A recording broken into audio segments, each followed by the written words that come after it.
Hi, hello everyone. Welcome back to Future Plus Academy. Yes, this is Sutarba.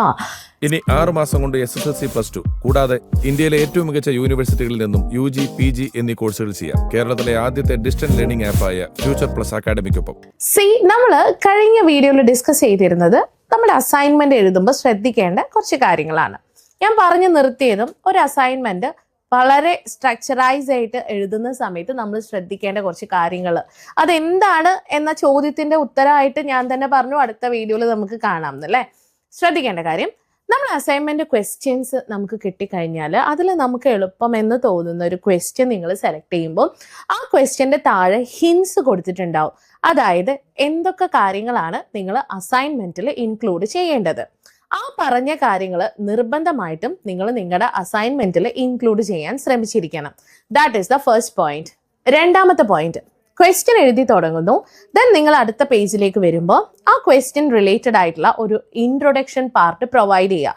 അതായത് ആ ഒരു ചോദ്യത്തിനെ connect ചെയ്തുകൊണ്ട് നിങ്ങൾ എന്താണ് ചെയ്യാൻ ഉദ്ദേശിക്കുന്നത്, അതിൻ്റെ കുറച്ച് കാര്യങ്ങൾ, ഫാക്റ്റുകൾ ഇൻക്ലൂഡ് ചെയ്തിട്ടുള്ള ഒരു കാര്യം. അതിനുശേഷം അടുത്ത പേജിലേക്ക് നിങ്ങൾ വരുമ്പോഴാണ് മെയിൻ കണ്ടന്റ്.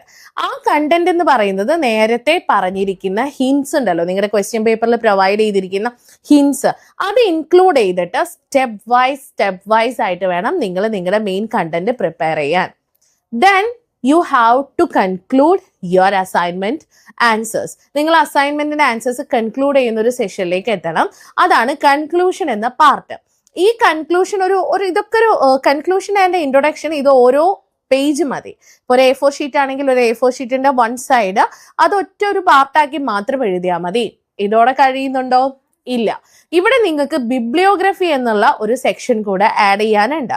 ബിബ്ലിയോഗ്രഫി എന്ന് പറഞ്ഞാൽ നിങ്ങൾ ഈ അസൈൻമെന്റ് എഴുതാൻ വേണ്ടിയിട്ട് ഏതൊക്കെ പുസ്തകങ്ങളാണ് റെഫർ ചെയ്തത്. APA സ്റ്റൈലില് പൊതുവെ അസൈൻമെന്റ് ചെയ്യാനാണ് യൂണിവേഴ്സിറ്റിയുടെ ഭാഗത്തു നിന്ന് പറയാറുള്ളത്. അതായത് പേര്, പുസ്തകത്തിന്റെ പേര്, അത് ഏത് വർഷമാണ് പബ്ലിഷ് ചെയ്തത്, ആരാണ് പബ്ലിഷ് ചെയ്തത് തുടങ്ങിയ കാര്യങ്ങൾ ഇൻക്ലൂഡ് ചെയ്തിട്ടുള്ള ഒരു ഫോർമാറ്റിലാണ് നിങ്ങൾ ബിബ്ലിയോഗ്രഫി തയ്യാറാക്കേണ്ടത്.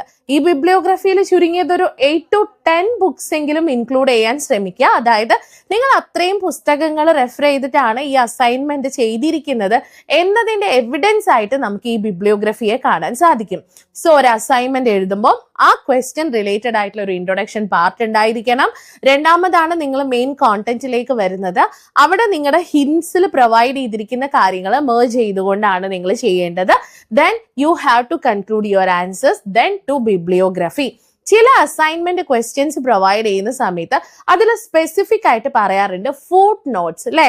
അതായത് നിങ്ങളിപ്പോൾ ഒരു പേജിൽ ഒരു പ്രത്യേക കോണ്ടന്റ്, കുറച്ച് അപൂർവത നിറഞ്ഞ ഒരു കോണ്ടന്റ്, അത് ഏത് പുസ്തകത്തിൽ നിന്നാണ് എടുത്തിരിക്കുന്നത്, അപ്പൊ എന്ത് ചെയ്യുക, ആ പുസ്തകത്തിന്റെ പേരും ഏത് പേജിൽ നിന്നാണ് നിങ്ങൾ എടുത്തിരിക്കുന്നത് എന്ന് ആഡ് ചെയ്യുന്നതാണ് ഫുട് നോട്ട്. ഇതെല്ലാം കൂടെ ചേർന്നിട്ടാണ് അസൈൻമെന്റ് നമ്മൾ പ്രിപ്പയർ ചെയ്യേണ്ടത്. ഇതൊക്കെ മനസ്സിലാക്കിയിട്ടാണ് നിങ്ങൾ അസൈൻമെന്റ് തയ്യാറാക്കുന്നതെങ്കിലേ നിങ്ങൾക്ക് മാർക്ക് എളുപ്പത്തിൽ കിട്ടും. Okay, so for more details you can contact us. Future Plus Academy Sree Narayana Guru open university provide ചെയ്യുന്ന 4-year ഗ്രാജുവേറ്റ് കോഴ്സുകളായിട്ടുള്ള BCom, BBA, BA history, BA sociology, BA Malayalam, BA English, ഒപ്പം ജനറൽ പ്രോഗ്രാം ആയിട്ടുള്ള BA അറബിക്കിന്റെ ക്ലാസ്സുകളും assignment സൊല്യൂഷൻസും provide ചെയ്യുന്നുണ്ട് കേട്ടോ. For more details you can contact us. താഴെ നമ്പർ കൊടുത്തിട്ടുണ്ട്. ആൻഡ് എന്തെങ്കിലും സംശയങ്ങൾ ഉണ്ടെങ്കിൽ കമന്റ് ചെയ്യാനും മറക്കണ്ട.